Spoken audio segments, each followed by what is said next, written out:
Poursuivons notre programme. Là, on va changer d'univers. La question des matériaux est aussi importante dans ce domaine-là.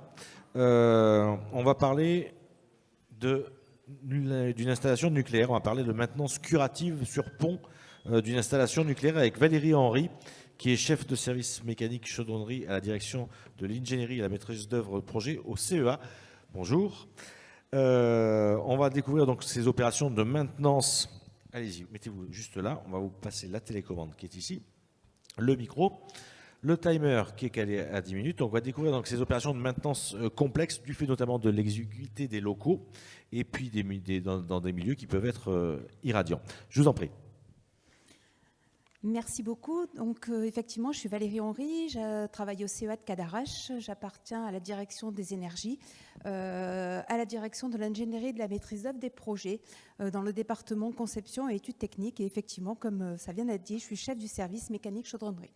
Donc, je vais vous présenter la maintenance curative sur le pont d'une installation nucléaire de base du CEA de Cadarache.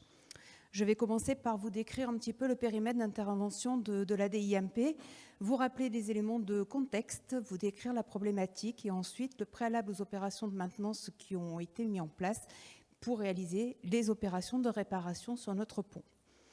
Donc la direction de l'ingénierie et de la maîtrise d'œuvre des projets est basée sur 3 centres, le centre du CEA dans les Bouches-du-Rhône, le centre de Marcoule, un petit peu au nord d'Avignon, et le centre de Paris-Saclay, sur le plateau de Saclay, en région parisienne.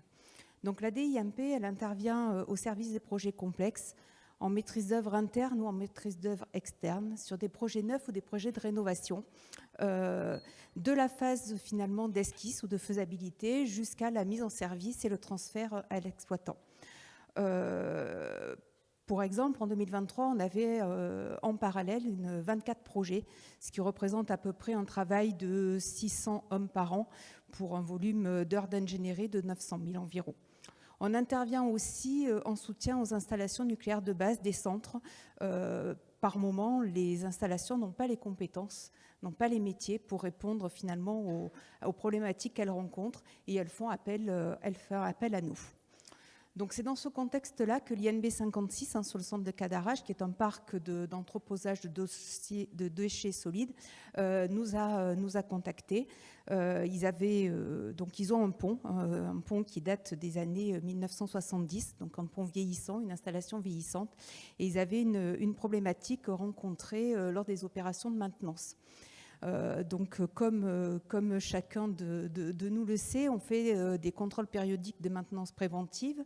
Ils s'étaient rendus compte qu'ils avaient un petit problème d'entelure sur des pignons couronnes du système de levage. Donc ils avaient mis en place des contrôles réguliers de l'usure de ces dentelures. La problématique, c'est que ces dentelures et cette usure n'étaient pas quantifiées et notre autorité de sûreté nucléaire leur avait demandé de préciser en fait le critère max à ne pas dépasser pour continuer à utiliser ce pont. Donc voilà le pont, comme vous voyez en bas à gauche, vous avez le système de levage avec sa couronne et son pignon. Donc on est effectivement sur un pont vieillissant. Vous avez une vue de dessus aussi qui vous représente la localisation. Et en haut à gauche, une image des dentelures et des systèmes de mesure qui sont réalisés par le mainteneur. Donc la problématique, c'était d'effectivement définir cette valeur acceptable d'usure des dentelures et des engrenages.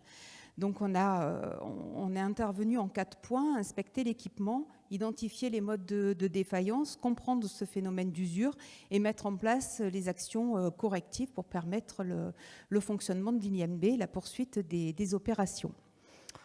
Donc pour ça, préalables opérations, comme ça vient d'être dit, c'est sur un site sensible, un site nucléaire, dans des zones potentiellement contaminées. Donc on a préparé les accès sur le site de Cadarache, sur l'INB, ce qui signifie des accès sécurité, mode opératoire d'intervention, plan prévention, inspection préalable commune et vérification des habilitations nécessaires aux travaux, c'est-à-dire l'habilitation du travail en hauteur et du port du harnais. Le tout planifié en coactivité parce que c'est une installation en exploitation. Donc on a fait appel à une société qui est mondialement connue dans ces problématiques d'usure des dentelures.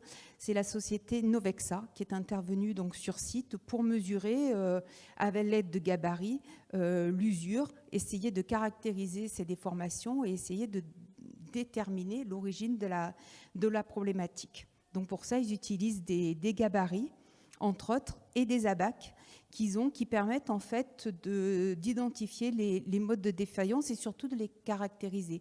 Donc ils ont une échelle à 4 couleurs qui passe donc du vert au noir, vert usure faible, usure évolutive en orange et intervention nécessaire ou intervention immédiate pour les couleurs rouge et noir. Donc finalement on s'est rendu compte après leur passage que notre problématique elle était finalement pas si grave que ça parce qu'on avait énormément de points qui étaient en vert. Par contre, on avait des points singuliers,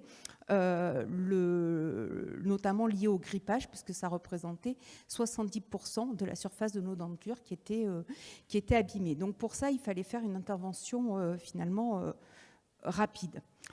Donc les petits détails que vous avez pu voir sur les dentelures de la slide précédente, hein, ça effectivement nous amène à identifier ces phénomènes de grippage, de rides et à essayer de trouver des solutions palliatives, réparatrices pour permettre à l'exploitation de continuer à travailler sans pour autant changer l'ensemble pignon-couronne. Donc, pour ça, les actions correctives qu'on a mis en place, c'est poursuivre l'analyse de l'état de surface des pieds et des têtes des dentelures, intervenir sur les dentures pour supprimer tous les points de grippage et améliorer la lubrification avec une graisse plus adaptée. Et augmenter aussi la fréquence du graissage. Donc on est passé à tous les 6 mois au lieu d'1 fois par an. Ou alors il fallait qu'ils ajoutent aussi une lubrification automatique, mais ils ont préféré rapprocher les opérations de maintenance.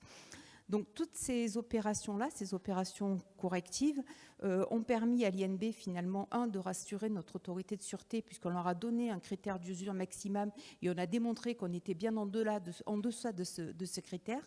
Et ça a permis aussi de prendre en compte le règle, c'est que une installation avec des gammes de maintenance qui datent de 1970, à un moment donné, il fallait peut-être les faire évoluer. Donc c'est le retour d'expérience de cette affaire-là. Et aujourd'hui, donc c'est je dirais une nouvelle qui date de quelques jours. Ils nous ont demandé aujourd'hui, après avoir fait leur programme d'exploitation, l'utilisation de leurs pompes pour mener à bien leur opération d'exploitation, d'intervenir et de les accompagner aujourd'hui pour changer ce système de couronne et de dentelure donc sur l'année de 2025. Voilà, je vous remercie. Merci de votre attention et merci de vos précisions sur cet environnement effectivement extrême aussi qu'est le nucléaire.